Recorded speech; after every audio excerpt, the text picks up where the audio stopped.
Hola,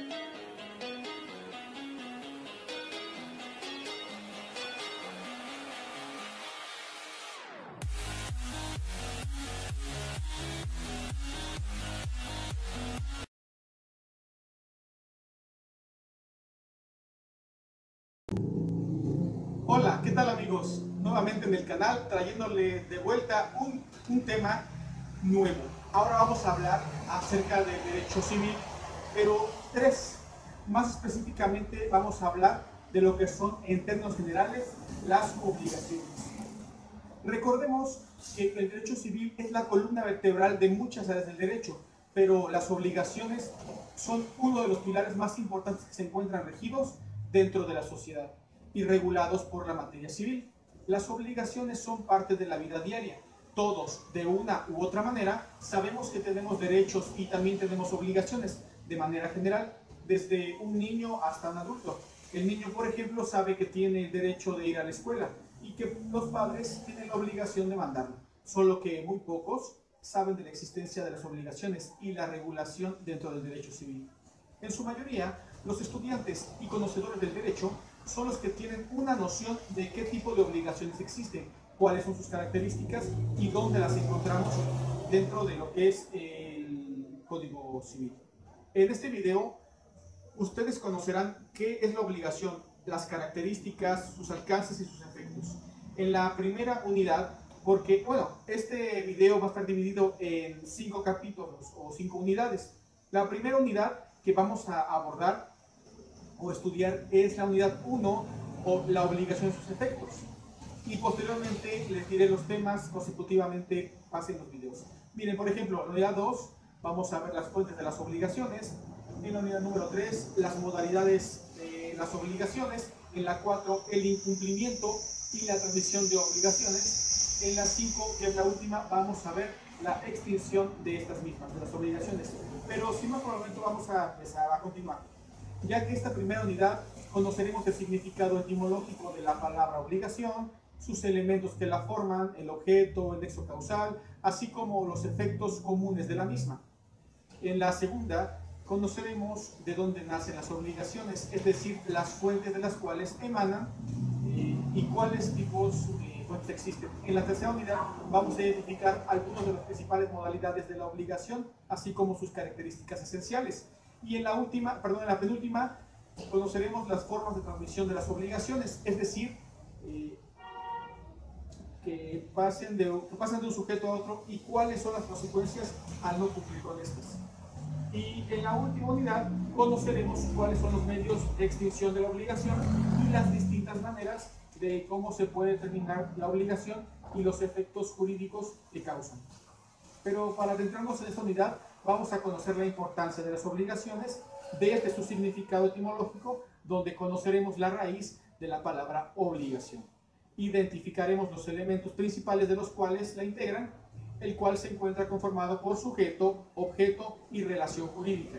Conoceremos cuáles son los efectos comunes de una obligación y las consecuencias que trae aparejada cuando no se cumple con lo señalado entre las partes, como lo son la consignación y la ejecución forzosa.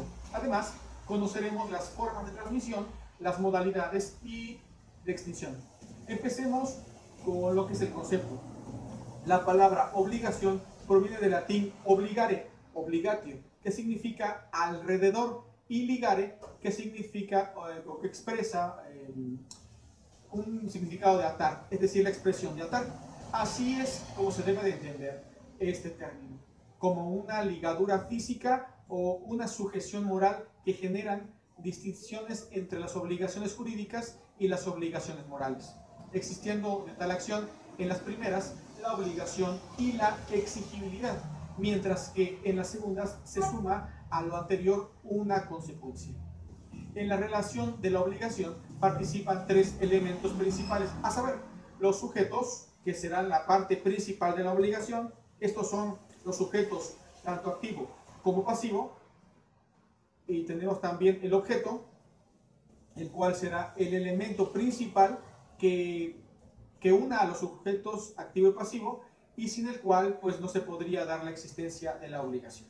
Y por último vamos a ver lo que es la relación jurídica, la cual se da la unión entre los sujetos y el objeto en materia de la obligación, lo cual trae como consecuencia o resultado la relación jurídica entre ambas partes. Este es el concepto general de lo que es la palabra obligatio, obligaciones, obligación. ¿Sí? Ahora vamos a ver de esto los elementos de la obligación. Vamos a observar que la obligación es el resultado entre la unión de los sujetos activo y pasivo, y la cual es generada de consecuencias de derecho. Además, requiere y exige la existencia de una estructura formada por estos tres elementos principales, sin los cuales no existiría la figura de la obligación. La estructura que tiene los elementos de la obligación se forma por un elemento subjetivo representado por dos sujetos, un elemento objetivo cristalizado con el objeto y un elemento articulador constituido por la relación jurídica. Y empecemos con lo que es el sujeto. El sujeto es la persona física que participa en la obligación. Dentro de la relación de las obligaciones intervienen dos sujetos. Uno podría ser denominado el titular del derecho y el otro será el que contrae la obligación. La estructura de la obligación exige la existencia de dos sujetos, pues no se puede prescindir de ellos en razón de que el vínculo jurídico implica cumplir con un objeto. Cumplimiento que debe ser a cargo de cierta persona y que a la vez conlleva un beneficio a favor de otro. Los sujetos de las obligaciones pueden ser personas físicas o personas morales, también llamadas personas jurídicas colectivas, como lo son las asociaciones y sociedades civiles, las sociedades mercantiles, las corporaciones públicas. Este tipo de sujetos son reconocidos en la ley como sujetos jurídicos independientes de la persona física que la constituye. Dentro de la existencia de la obligación deben de existir dos sujetos, los cuales serán denominados como sujeto activo, el cual será el que ostenta el derecho subjetivo, el que tiene la facultad y recibe el nombre de acreedor, y el otro tipo de sujeto será denominado como sujeto pasivo, el cual será el que soporta la deuda, el que tiene el deber correlativo y está obligado, este recibe el nombre del deudor, por lo que la existencia de sujeto, tanto activo como pasivo, contamos con el primer elemento que debe existir para que surja la obligación. En este caso vamos a hablar de lo que es el objeto. El objeto, el segundo elemento de la obligación, es concebido en la estructura de la obligación como un elemento objetivo. De este consiste lo que el acreedor puede exigir al deudor. El objeto es concebido en la estructura de la obligación como el elemento objetivo de esta, y consiste, oigan muy bien, consiste en lo que el acreedor pueda exigir al deudor. Ese es el objeto. En la legislación civil se tiene una clasificación del objeto. Esta clasificación se divide en objeto directo y objeto indirecto, ¿sí? La formación del objeto directo es propiamente el contenido de la facultad de los sujetos de dar, hacer o no hacer. El objeto directo consiste en la cosa o el bien contenido del dar, en la acción contenida del hacer y en la abstención o tolerancia contenidas en el no hacer. La cosa o el bien contenido del dar deberá llevar los siguientes requisitos aquí nombrados. Vuelvo a repetir, la cosa o el bien contenido del dar debe de llevar los siguientes requisitos, y son tres. El primero es existir en la naturaleza, es decir, no se puede enajenar, ahorita explico qué es lo que es enajenar, o prometer enajenar un objeto que no exista en el mundo real y vivo. Existir en la naturaleza, es decir, no se puede enajenar o prometer enajenar Un objeto que no exista en el mundo real, eso es enajenar. Vender, donar, ceder, el derecho o el dominio que se tiene sobre una propiedad, eso es enajenar. Entonces, seguimos con el número 2, que sería ser determinado o determinable. Si en el punto número 1 dijimos que existir en la naturaleza, el punto número 2 es ser determinado o determinable en especie. Es decir, la cosa que debe de darse tiene que ser cierta y también tiene que ser determinable. Se refiere a la posibilidad de precisar en su especie la cantidad y calidad de la cosa, estar dentro del comercio. Ese es el número 3, ¿sí? Estar en el comercio. En el 1 existir en la naturaleza. El 2 es ser determinado o determinable en especie. El número 3 es estar dentro del comercio, lo que significa la susceptibilidad para ser enajenado. Un bien porque no exista imposibilidad física o jurídica. Otra característica del objeto es que tiene que ser posible y también tiene que ser lícito. Será posible cuando no vaya en contra de la ley natural y será lícito cuando la prestación no sea contraria a las leyes del orden público o de las buenas costumbres. Por último, en este tema o subtema que son las relaciones los elementos de la obligación, sujeto, objeto y relación jurídica, hablaremos ahora de lo que es la relación jurídica.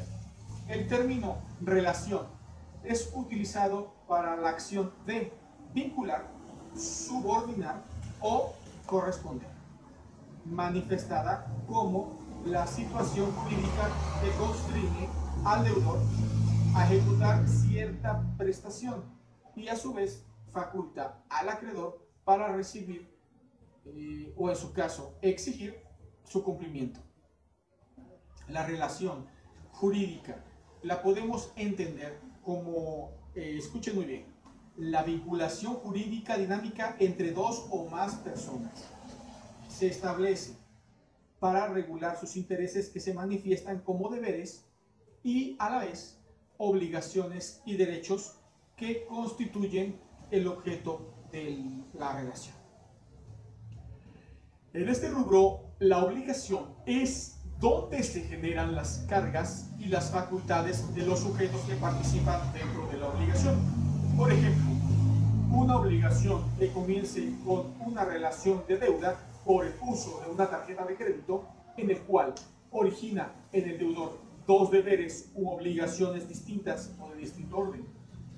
La relación jurídica del crédito origina en el acreedor dos facultades de diversos órdenes. Por ejemplo, uno sería la facultad de recibir o de retener el contenido de la prestación. Y el número 2, la facultad de exigir dicho cumplimiento o el cumplimiento al deudor. Vamos a ver otro punto dentro de este tema, los efectos comunes a todas las obligaciones.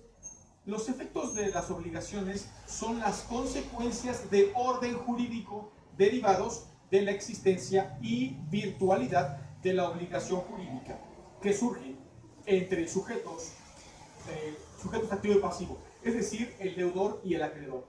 Los efectos de la obligación se refieren al cumplimiento o no del deudor y son acciones legales de las que dispone el acreedor. Vamos a hablar del cumplimiento específicamente de las obligaciones. El cumplimiento de las obligaciones establece como su nombre lo dice, una obligación jurídica, contractual. En este caso, una obligación jurídica calificada, pues es evidente que las obligaciones, sean extracontractuales o contractuales, se establecen para ser cumplidas por un deudor, sino de otra manera, pues no. De ahí que ahí, si el cumplimiento no se hace voluntariamente, la ley establece no solo los medios judiciales para que el acreedor exija el cumplimiento, sino que también la responsabilidad de orden pecuniario. ¿Sí? Cosa de que incurre el deudor. El cumplimiento o pago de las obligaciones constituye uno de los medios de su extinción, salvo en las obligaciones llamadas intuitu personae. Se admite generalmente el principio de que la obligación puede ser cumplida no solo por el deudor, sino también por terceras personas, ya que el acreedor le ha de ser indiferente más bien estas circunstancias. ¿Qué es intuito personae? Bueno, en función de la persona, entre paréntesis, respecto a la persona, utilizada para calificar una relación existente entre dos o más personas o determinar circunstancias que no pueden ser transportadas. Esto es lo que quiere decir intuito personal. Esto se refiere exclusivamente al cumplimiento, pero no a la sustitución del deudor. Tema que ofrece otras características jurídicas. La consecuencia general de todas las obligaciones es simplemente el pago o el cumplimiento. Y este se puede dar de las siguientes formas, de tres formas específicamente. 1. Si es realizado voluntariamente por el deudor y recibido voluntariamente por el acreedor, con el cual existe propiamente un pago. Ese sería el pago, en pocas palabras, el pago. El número 2 sería si es efectuado contra la voluntad del acreedor, se presenta una figura jurídica llamada consignación en pago, que veremos más adelante en otros videos. Y el número 3, si se lleva a cabo contra la voluntad del deudor. Entonces nos encontramos frente a la ejecución forzada. En el número 1 tenemos que se tiene un pago simple y llano. Esto es un acto voluntario en el que las dos partes, es decir, el deudor y el acreedor, manifiestan la voluntad absoluta. Claro, vamos a hablar de la consignación.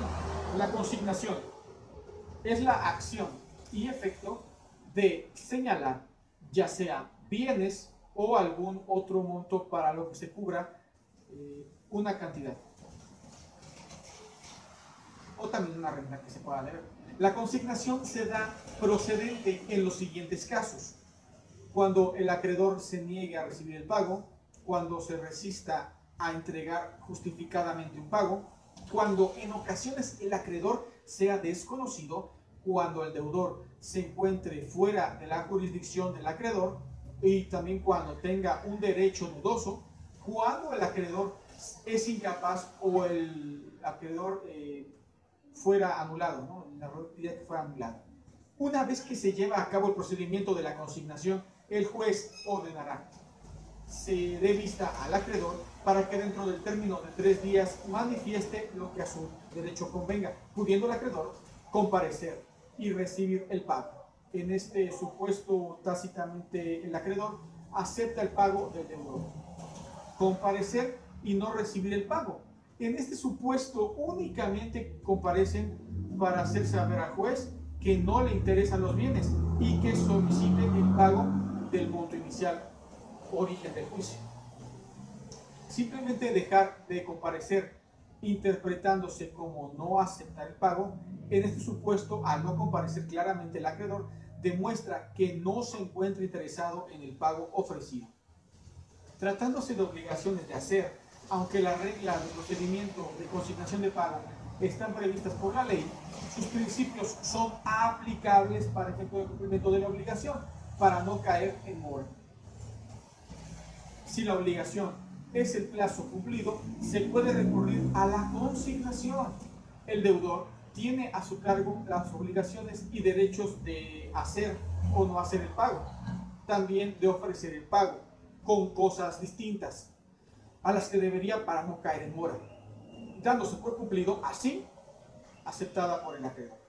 Los efectos de la consignación son evitar la mora y el supuesto de que el acreedor consienta el acto, liberarse del cumplimiento de la obligación, y a su vez también existe la posibilidad de que la obligación se cumpla de forma anticipada.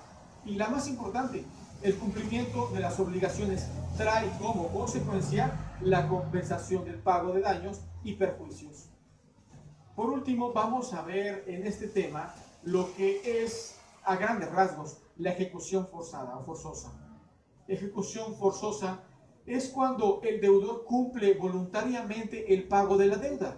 En este acto termina la relación el deudor y el acreedor, pero en el supuesto de que el deudor no quiera pagar la deuda ni cumplir con el compromiso acordado, el acreedor tiene la facultad de obligarlo a cumplir con esta obligación.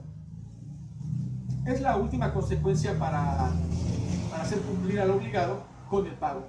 Recuérdense que la norma jurídica se caracteriza por su coercibilidad, es decir, de poder hacer cumplir por medio de la fuerza pública. Eso es la coercibilidad.